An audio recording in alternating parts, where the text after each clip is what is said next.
ಅಧ್ಯಕ್ಷರೇ, IMA ಅಂತ ಒಂದು ಕಂಪನಿ ಶುರು ಆಗಿತ್ತು. ಅವರು ಮೋಡಸ್ ಅಪ್ರಾಂಡೆ ಏನಂದ್ರೆ ಅವರು ಡೆಪಾಸಿಟ್ ಅಂತ ಹೇಳೋದಿಲ್ಲ, ಲಿಮಿಟೆಡ್ ಲೈಬಿಲಿಟಿ ಪಾರ್ಟ್ನರ್ಶಿಪ್ ಅಂತ ಶುರು ಮಾಡ್ತಾರೆ. 100 ಜನಕ್ಕೆ ಪಾರ್ಟ್ನರ್ಶಿಪ್ ಕೊಟ್ಟು ಅವರು ಆ ಹಣವನ್ನು ಇನ್ವೆಸ್ಟ್ಮೆಂಟ್ ಪಾರ್ಟ್ನರ್ಶಿಪ್ ಕ್ಯಾಪಿಟಲ್ ಅಂತ ತೋರಿಸ್ಕೋತಾರೆ. ಸೊ ದೇಸೆ ನಾವು ಈ ಆಕ್ಟ್ ಮುಖಾಂತರ ನಾವು ಈ ಆಕ್ಟ್ ಒಳಗಡೆ ಬರೋದಿಲ್ಲ ಅಂತ ಅವರು ಹೇಳ್ತಾರೆ. So any amount received from the general public should be termed as deposit. ಆ ಅಮೆಂಡ್ಮೆಂಟ್ ಅಲ್ಲಿ ಇದು ಬಂದಿಲ್ಲ. ಎನಿ ಅಮೌಂಟ್ ಯಾವುದಾದ್ರೂ ದುಡ್ಡು ಇರಲಿ, ಜನರಲ್ ಪಬ್ಲಿಕ್ ಇಂದ ನೀವು ದುಡ್ಡು ತಗೊಂಡ್ರೆ that should be termed as deposit. ಅದನ್ನು ಅಮೆಂಡ್ ಆಗಿಲ್ಲ. I know what's keeping you up at night. You have a credit card, but you think ಅಂದ್ರೆ ಒಂದು ಕಂಪನಿ ಜನರಿಗೆ ಸಾವಿರಾರು ಲಕ್ಷಾಂತರ ಜನಕ್ಕೆ ಮೋಸ ಮಾಡಿದ ನಂತರ ಮಾರ್ಕೆಟ್ ಇಂಟೆಲಿಜೆನ್ಸ್ ಮುಖಾಂತರ ಆ ಕಂಪನಿ ಬಗ್ಗೆ ತಿಳ್ಕೊಳ್ಳಿ ಅಂತ, ಅದು ಎಷ್ಟು ಮಟ್ಟಿಗೆ ಸರಿ ಅಂತ ನನಗೆ ಗೊತ್ತಿಲ್ಲ. ನಿಮ್ಮದೇ ಆದಂಥ ಪರ್ಮನೆಂಟ್ ಕಾಂಪಿಟೆಂಟ್ ಅಥಾರಿಟಿ ಇದ್ದರೆ, ನೀವೇ ಸರ್ಟಿಫೈ ಮಾಡಿದರೆ ಯಾವ ಕಂಪನಿಗೆ ಸ್ಟ್ರೆಂತ್ ಇದೆ, ಯಾವ company competent enough to accept the deposit of from the general public ಅಂಥ ಕಂಪನಿಗಳಿಗೆ ನೀವು ಮಾರ್ಕೆಟ್ ಇಂಟೆಲಿಜೆನ್ಸ್ ಬೇಕಾಗಿಲ್ಲ, ನಿಮ್ಮದೇ ಆದಂಥ ಇಂಟೆಲಿಜೆನ್ಸ್ ಇರ್ಬೋದು.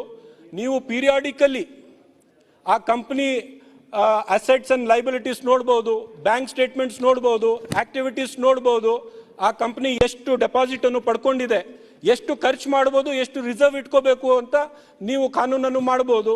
ಇವತ್ತು ಏನೂ ಇಲ್ಲ, ಬರೀ ಪೋಸ್ಟ್ ಮಾರ್ಟಮ್ ಮಾಡೋಕ್ಕೆ ಈ ಆ್ಯಕ್ಟ್ ಇಟ್ಕೊಂಡ್ರೆ ಈ ಆ್ಯಕ್ಟ್ ಮುಖಾಂತರ ಯಾವುದೇ ಫ್ರಾಡನ್ನು ಇವತ್ತುವರೆಗೂ ನಿಲ್ಲಿಲ್ಲ, ಮುಂದೆನೂ ಕೂಡ ನಿಲ್ಲದಿಲ್ಲ ಅಂತ ನಾನು ಸ್ಪಷ್ಟವಾಗಿ ಹೇಳ್ತೀನಿ ಸನ್ಮಾನ್ಯ ಅಧ್ಯಕ್ಷರೇ.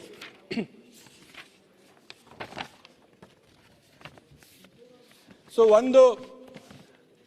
ಪ್ರತಿಯೊಂದು ಫ್ರಾಡ್ಗೆ ಒಂದು ಕಾಂಪಿಟೆಂಟ್ ಅಥಾರಿಟಿಯನ್ನು ಅಂದರೆ ಸಕ್ಷಮ ಪ್ರಾಧಿಕಾರವನ್ನು ಸ್ಥಾಪನೆ ಮಾಡುವಾಗ ಒಂದು ಅಸಿಸ್ಟೆಂಟ್ ಕಮಿಷನರ್ಗೆ ನೀವು ಈ ಚಾರ್ಜ್ ಕೊಟ್ಟರೆ, ಅಸಿಸ್ಟೆಂಟ್ ಕಮಿಷನರ್ಗೆ ಬೇಕಾದಷ್ಟು ಅವ್ರದ್ದೇ ಆದಂಥ ಜವಾಬ್ದಾರಿಗಳಿರ್ತವೆ. ಜಿಲ್ಲಾ ಕಲೆಕ್ಟರ್ಗಳಿಗೆ ಬೇಕಾದಷ್ಟು ಜವಾಬ್ದಾರಿ ಅವ್ರದ್ದೇ ಇರ್ತದೆ. ಅದ್ರ ಮಧ್ಯೆ ಇದು ಮಾಡಬೇಕು. ಮತ್ತು ಒಂದು ಜಿಲ್ಲೆಗಿಂತ ಬೇರೆ ಬೇರೆ ಜಿಲ್ಲೆಗೆ ಈ ಫ್ರಾಡ್ ಆಗಿದ್ರೆ how far is competent enough to handle this? So ನನ್ನ ಪ್ರಕಾರ the competent authority should come in before any fraud is established. ಯಾರು ಈ ಬಿಸ್ನೆಸ್ ಮಾಡೋಕ್ಕೆ ಅರ್ಹರು ಅಂತ ಸರ್ಟಿಫಿಕೇಶನ್ ಕೊಡೋಕ್ಕೆ, ರೆಗ್ಯುಲೇಷನ್ ಮಾಡೋಕ್ಕೆ ಕಾಂಪಿಟೆಂಟ್ ಅಥಾರಿಟಿ ಯಾವವರೆಗೂ ನಾವು ಸ್ಥಾಪನೆ ಮಾಡೋದಿಲ್ವೋ ಈ ಫ್ರಾಡ್ ನಿಲ್ಲದಿಲ್ಲ.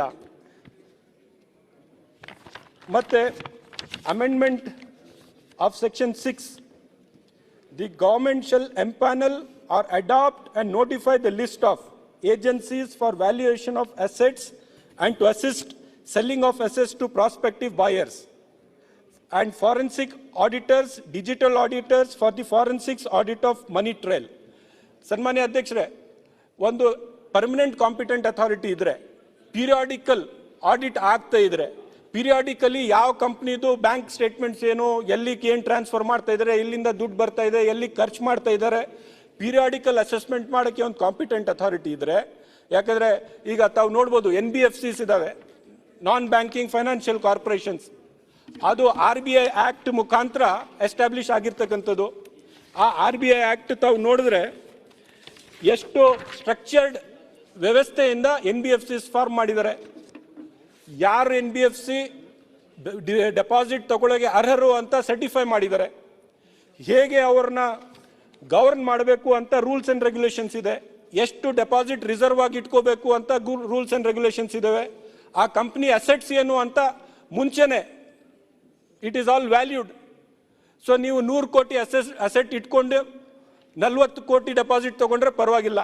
ಇಲ್ಲಿ any Tom DK and Harry ನನ್ನ ಹತ್ರ 1 ರೂಪಾಯಿ ನನ್ನ ಜೋಬಲ್ಲಿ ಇಲ್ಲದೆ ಇದ್ರು ನಾನು ನಾಳೆಯಿಂದ ನಾನು ಡೆಪಾಸಿಟ್ ತೊಗೊಳಕ್ಕೆ ಹೊರಡ್ತೀನಿ. ನಾನು ಜನರಿಗೆ ಒಂದು ವೇಳೆ ನನ್ನ ಕಂಪ್ನಿ ಮೋಸ ಮಾಡಿದರೆ ಆವಾಗ ಈ ಆ್ಯಕ್ಟ್ ಬಂದರೆ ಜನರಿಗೆ ಎಲ್ಲಿಂದ ಸಹಾಯ ಆಗುತ್ತೆ ಈ ಆ್ಯಕ್ಟಿಂದ ಅಂತ ನನ್ನ ಪ್ರಶ್ನೆಗಳು ಸನ್ಮಾನ್ಯ ಅಧ್ಯಕ್ಷರೇ.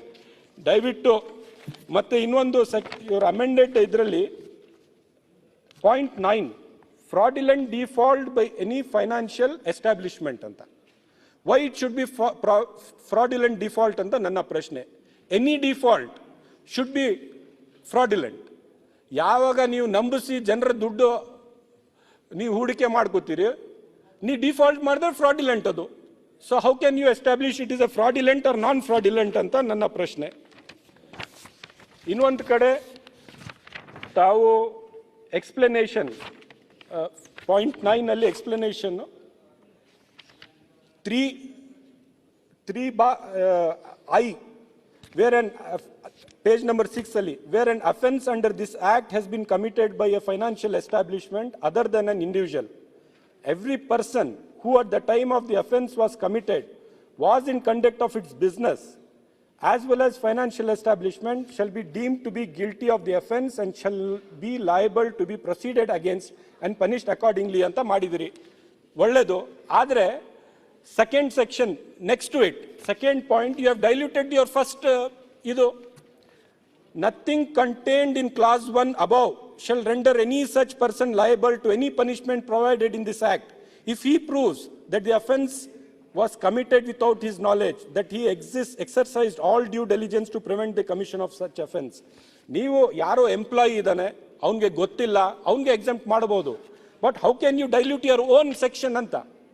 So you have diluted your own thing. It's contradictory anta nanna prakara.